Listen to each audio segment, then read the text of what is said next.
السلام علیکم ورحمۃ اللہ وبرکاتہ۔ الحمدللہ رب العالمین والصلاة والسلام علی رسول اللہ، اما بعد۔ میں ہوں آصف اقبال، سول انجینئر۔ آپ اس وقت سن رہے ہیں نبی صلی اللہ علیہ وسلم کی سیرت طیبہ پر لکھی جانے والی کتاب الرحیق المختوم کی ایپیسوڈ نمبر 42، قسط نمبر 42۔ اس غزوے سے متعلق قرآن کا نزول۔ اس غزوے سے متعلق سورہ توبہ کی بہت سی آیات نازل ہوئیں، کچھ روانگی سے پہلے، کچھ روانگی کے بعد، دوران سفر اور کچھ مدینہ واپس آنے کے بعد۔ ان آیات میں غزوے کے حالات ذکر کیے گئے ہیں، منافقین کا پردہ کھولا گیا ہے اور مخلص مجاہدین کی فضیلت بیان کی گئی ہے، اور مومنین صادقین جو غزوے میں گئے تھے اور جو نہیں گئے تھے ان کی توبہ کی قبولیت کا ذکر ہے، وغیرہ وغیرہ۔ سن 9 ہجری کے بعد اہم واقعات۔ اس سن 9 ہجری میں تاریخی اہمیت کے متعدد واقعات پیش آئے۔ نمبر 1، تبوک سے رسول اکرم صلی اللہ علیہ وسلم کی واپسی کے بعد عوامر اجلانی اور ان کی بیوی کے درمیان لیان ہوا۔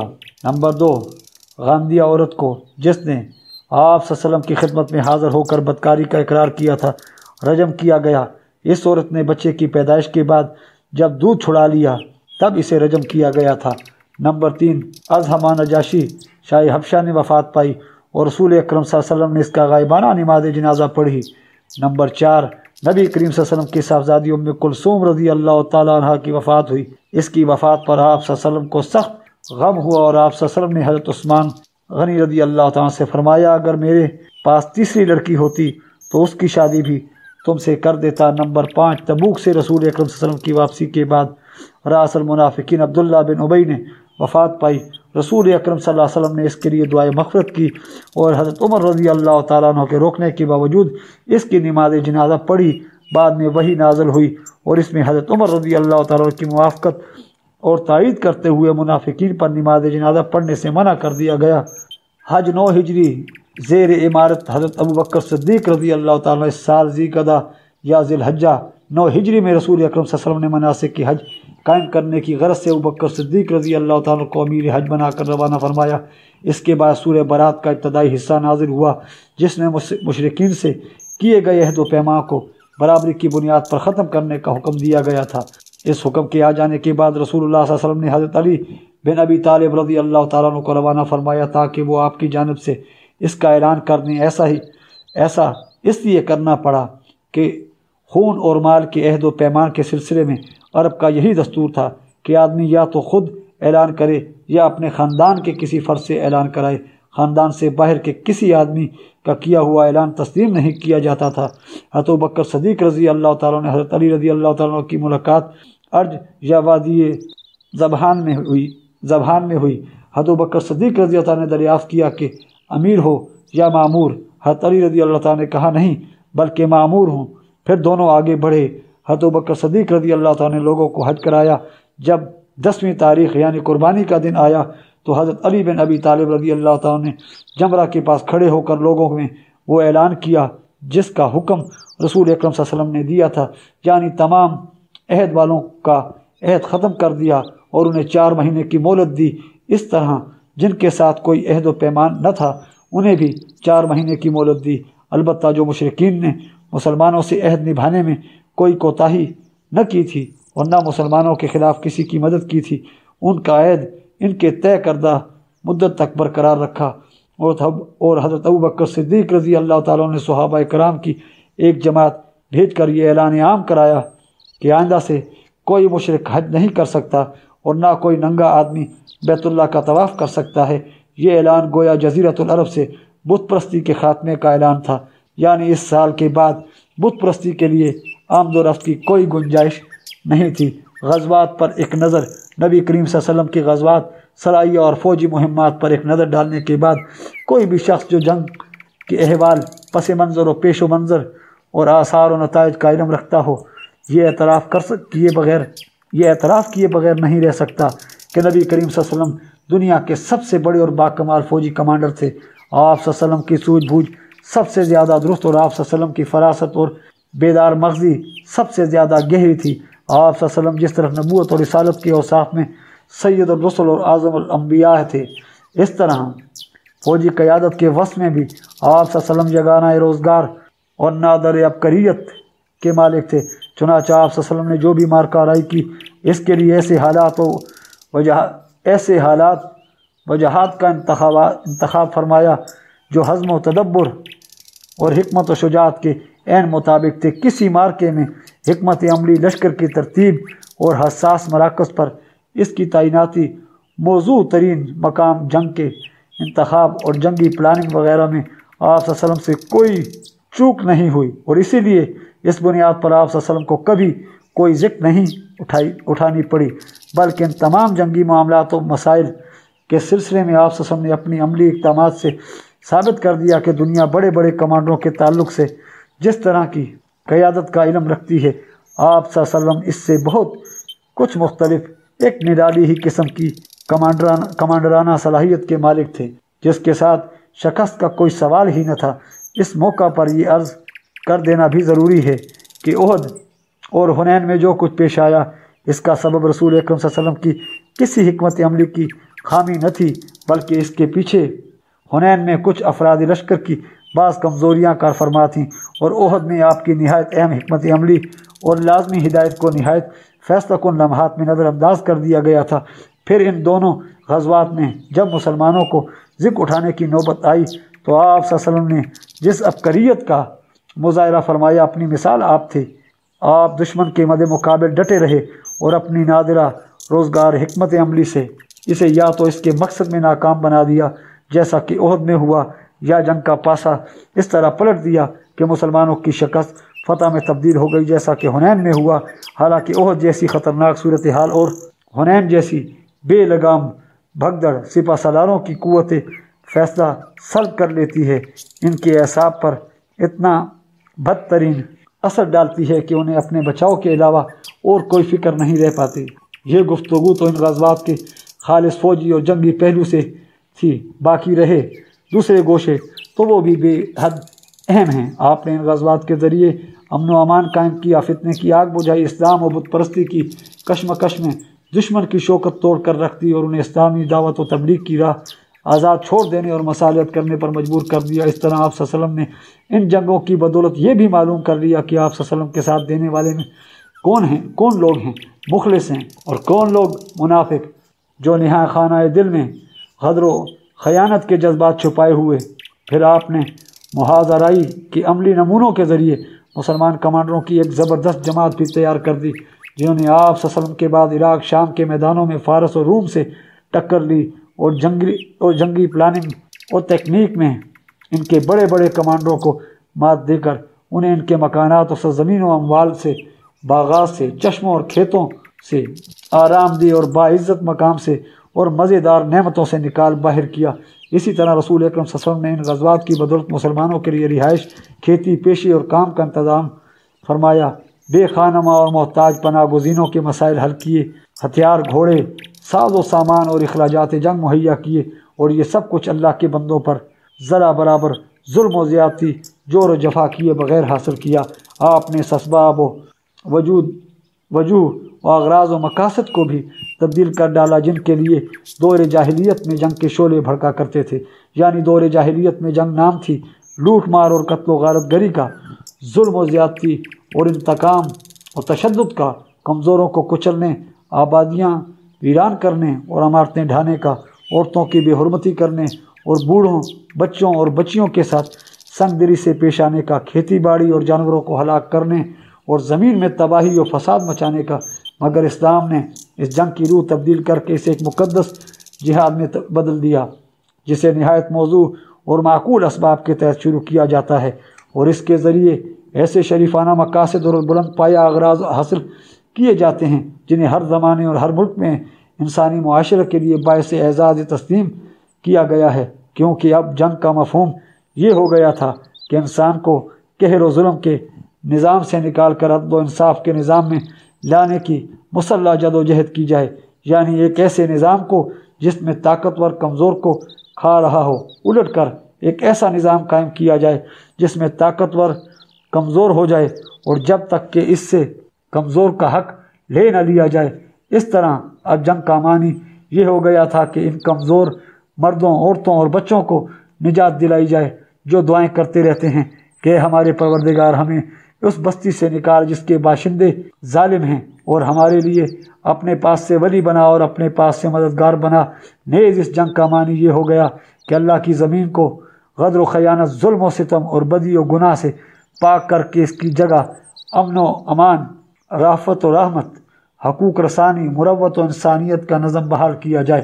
رسول اللہ صلی اللہ علیہ وسلم نے جنگ کے لیے شریفانہ ضوابط بھی مقرر فرمائے اور اپنے فوجیوں اور کمانڈروں پر ان کی پابندیاں لازم قرار دیتے ہوئے کہا کسی حال میں ان سے باہر جانے کی اجازت نہ دی۔ حضرت سلیمان بن بریدہ رضی اللہ تعالیٰ عنہ کا بیان ہے کہ رسول اکرم صلی اللہ علیہ وسلم جب کسی شخص کو کسی لشکر یا سریہ کا امیر مقرر فرماتے تو اسے خاص اس کے اپنے نفس کے بارے میں اللہ عز و جل کے تقویٰ کی اور اس کے مسلمان ساتھیوں کے بارے میں خیر کی وصیت فرماتے، پھر فرماتے اللہ کے نام سے اللہ کی راہ میں غزوہ کرو، جس نے اللہ کے ساتھ کفر کیا ان سے لڑائی کرو، غزوہ کرو، خیانت نہ کرو، بدعہدی نہ کرو، ناک کان وغیرہ نہ کاٹو، کسی بچے کو قتل نہ کرو۔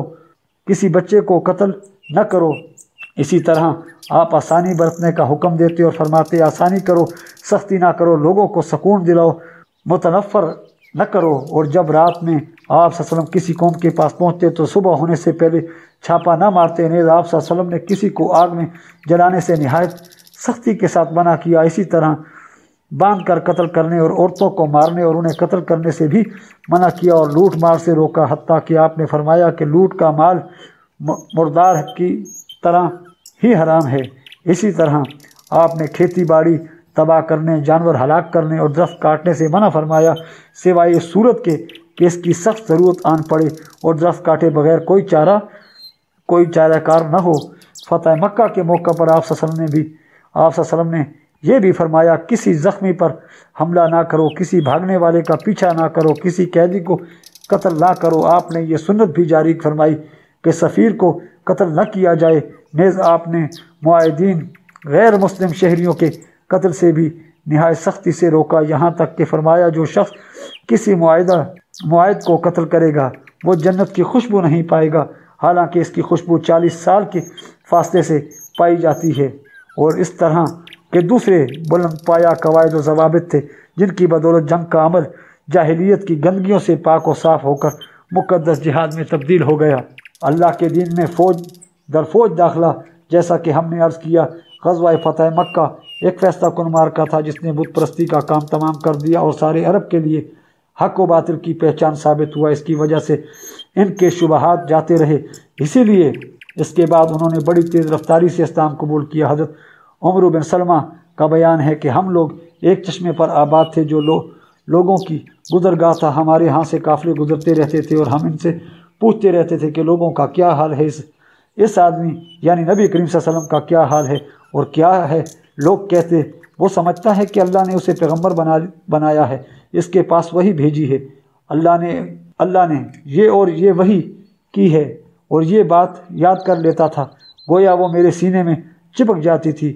عرب ہلکا بگوش اسلام ہونے کے لیے فتح مکہ کا انتظار کر رہے تھے، کہتے تھے اسے اور اس کی قوم کو پخت پنجہ آزمائی کے لیے چھوڑ دو، اگر وہ اپنی قوم پر غالب آ گیا تو سچا نبی ہے۔ چنانچہ جب فتح مکہ کا واقعہ پیش آیا تو ہر قوم نے اپنے اسلام کے ساتھ مدینہ کی جانب پیش رفت کی، اور میرے والد بھی میری قوم کے اسلام کے ساتھ تشریف لے گئے، اور جب خدمت نبی صلی اللہ علیہ وسلم میں واپس آئے تو فرمایا میں نے تمہارے پاس خدا کی قسم ایک نبی برحق کے پاس میں تمہارے پاس خدا کی قسم ایک نبی برحق کے پاس سے آ رہا ہوں۔